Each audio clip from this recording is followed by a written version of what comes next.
Hi నమస్తే, నేను మీ journalist రెహమాన్ని. Telugu Desam పార్టీకు Bobbili నియోజకవర్గం ఒక మింగుడు పడని పరిణామంగా మారుతోంది. బొబ్బిలికి సంబంధించినటువంటి ఎమ్మెల్యే కుటుంబంలో ఏర్పడినటువంటి వర్గపోరు ఇప్పుడు తెలుగుదేశం పార్టీకి తీవ్రని తలనొప్పిగా మారుతోంది. ముఖ్యంగా బొబ్బిలి పేరు చెప్పగానే అనేకంటే విజయనగరం పేరు చెప్పగానే ముఖ్యంగా రెండు రాజవంశాలు గుర్తొస్తాయి. ఒకటి పూసపాటి రాజవంశం, రెండవది బొబ్బిలి రాజవంశం. మొదటి వరకు పూసపాటి అశోక్ గజపతిరాజు హవా నడిచేది విజయనగరం జిల్లా వ్యాప్తంగా.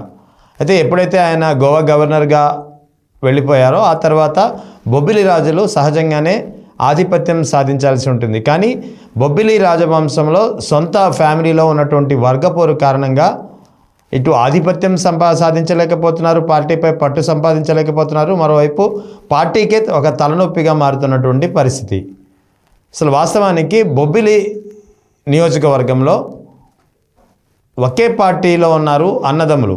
ఒకరు మాజీ ఎమ్మెల్యే, మాజీ మంత్రి సుజయ్ కృష్ణ రంగారావు అయితే రెండవది తమ్ముడు ఇప్పుడు ఎమ్మెల్యేగా ఉన్నటువంటి బేబీ నాయన. ఇద్దరు సొంత అన్నదమ్ములు, బొబ్బిలి రాజవంశానికి చెందినవారు. అయితే ఈ ఇద్దరి మధ్య ఇప్పుడు పచ్చగడ్డి వేస్తే భగ్గుమనే పరిస్థితి కనిపిస్తోంది. ఇద్దరు ఒకే పార్టీలో ఉన్న సొంత అన్నదమ్ములుగా ఉన్నా సరే వర్గపోరు మాత్రం చాలా తీవ్రంగా ఉంది. అసలు వాస్తవానికి గతం పరిశీలిస్తే 2004, 2009 వరుసగా రెండు ఎన్నికల్లో కాంగ్రెస్ పార్టీ తరపు నుంచి సుజయ్ కృష్ణ రంగారావు ఎమ్మెల్యేగా బొబ్బిలి నుంచి గెలిచిన పరిస్థితి. 2004 ఎన్నికల్లో సుజయ్ కృష్ణ రంగారావు కంటే కాంగ్రెస్ పార్టీ టికెట్ కోసం బేబీ నాయన ప్రయత్నించారు. కానీ వయసు తక్కువగా ఉండడం అనేది ఒక టెక్నికల్ కారణాలతోటి ఆయన పోటీ చేయలేకపోవడంతో సుజయ్ కృష్ణ రంగారావు బొబ్బిలి రాజవంశం నుంచి రాజకీయ పరంగా ఒక వారసత్వాన్ని తీసుకుని ఆరంగేటం చేసినటువంటి పరిస్థితి. సో 2004, 2009లో వరుసగా కాంగ్రెస్ పార్టీ నుంచి ఆయన గెలిచారు. ఇక 2014 వచ్చేసరికి కాంగ్రెస్ పార్టీ దాదాపుగా నిర్వీర్యం అయిపోయిన పరిస్థితి. రాష్ట్ర విభజన, కొత్తగా రాష్ట్రం ఏర్పడింది, తెలంగాణ రాష్ట్రం, ఆంధ్ర విడిపోయిన పరిస్థితి.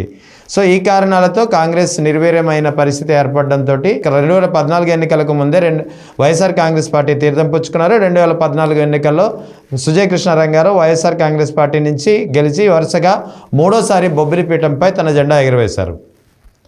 సో ఆ తర్వాత 2014లో గెలిచిన తర్వాత ఒకసారిగా ఆయన పార్టీ వీడి తెలుగుదేశం పార్టీ తీర్థం పుచ్చుకున్నారు. తెలుగుదేశం పార్టీలో ఆయనకి మంత్రి పదవి కూడా దక్కింది.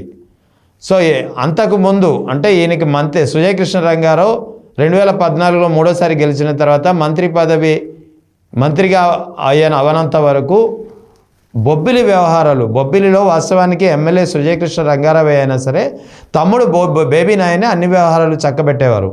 ఎందుకంటే సుజయ్ కృష్ణ రంగారావు పెద్దగా బొబ్బిలి నియోజకవర్గంలో అందుబాటులో ఉండేవారు కాదు. వేరే రాష్ట్రాల్లో కానీ వేరే ఊళ్ళలో కానీ ఉండేవారు. సో దాంతో బేబీ నాయనే మొత్తం వ్యవహారాలని చక్కబెట్టడం, బేబీ నాయనే కార్యకర్తలకు అందుబాటులో ఉండడం, ఆయనే మొత్తం ప్రజలకు సంబంధించినటువంటి వ్యవహారాలు చక్కబెట్టే ప్రయత్నం చేయడం జరిగేది. అయితే ఆ క్రమంలోనే బొబ్బిలి మున్సిపాలిటీ చైర్మన్గా కూడా ఆయన ఎన్నికయ్యారు. సో అప్పటి నుంచి రాజకీయంగా బేబీ నాయన కూడా బొబ్బిలిలో బలపడడం అనేది ప్రారంభమైంది.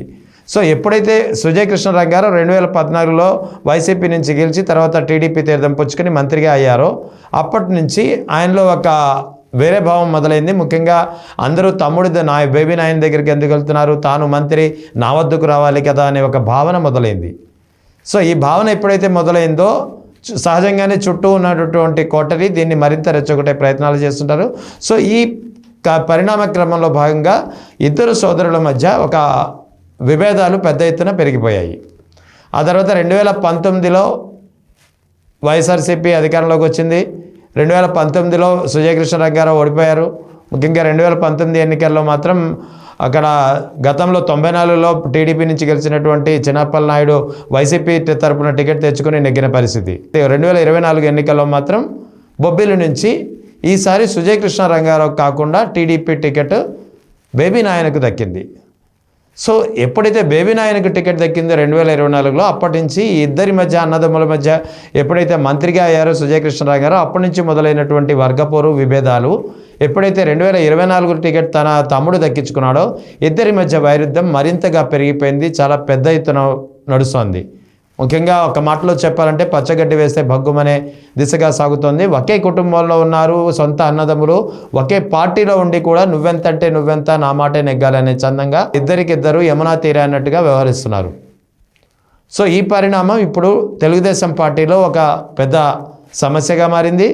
బొబ్బిలి రాజవంశీయులు విజయనగరం జిల్లాపై హవా ఆధిపత్యం పట్టు సాధించాల్సిన క్రమంలో ఒక ఫ్యామిలీ నుంచి ఉన్నటువంటి వర్గపోరు ఆ ఆధిపత్యాన్ని, ఆ పట్టును సాధించలేకపోవడానికి కారణంగా మారింది.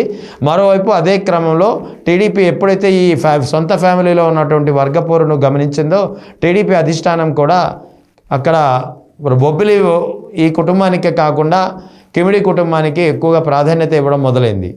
సో మరోవైపు బేబీ నాయన్ అయితే ప్రస్తుతం మంత్రి పదవి కోసం ఆశిస్తున్నారు.